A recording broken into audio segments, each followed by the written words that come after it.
Hollywood is getting ready to roll out the red carpet for the industry's biggest night of the year. The 96th Academy Awards are happening on Sunday. 10 movies are competing for the ceremony's top honor, Best Picture.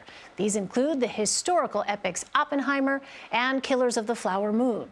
Female-centered features Barbie and Poor Things, and international films Anatomy of a Fall and The Zone of Interest.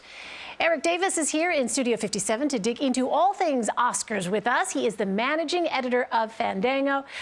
Erik, always great to see you. So we're a little tight on time, so let me just get right to it. Before delving into the Best Picture nominees, let's start with Best Actor. Cillian Murphy is the favorite to take home the Oscar for Oppenheimer, but some people believe Paul Giamatti could prevail for The Holdovers. So what's your take on that? It's a fun race. I do think Cillian Murphy will win his first Oscar for Oppenheimer. I'm a big Giamatti fan.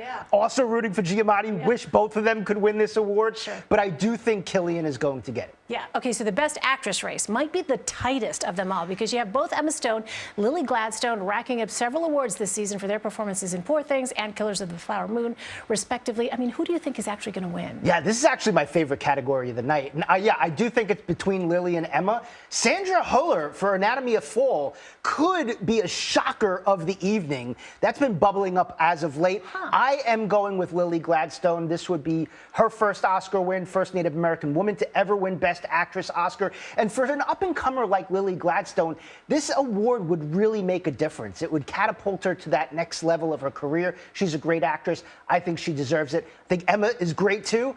I think Emma will be back here sooner rather than later. I'm just curious, what did you like in particular about Lily Gladstone's performance that you think kind of pushes her over the top there? You know, I always think it's more difficult to kind of have an internal performance where so much of the power of the performance is in the way you look at someone or look across the room. You know, Emma Stone, very kind of external, physical performance. And so I always think it's more skillful when you say everything with your eyes. And so I think that's why Lily deserves it. Really interesting. All right, let's talk about Barbie and the backlash after the Academy got that backlash after not nominating Greta Gerwig for Best Director for Barbie.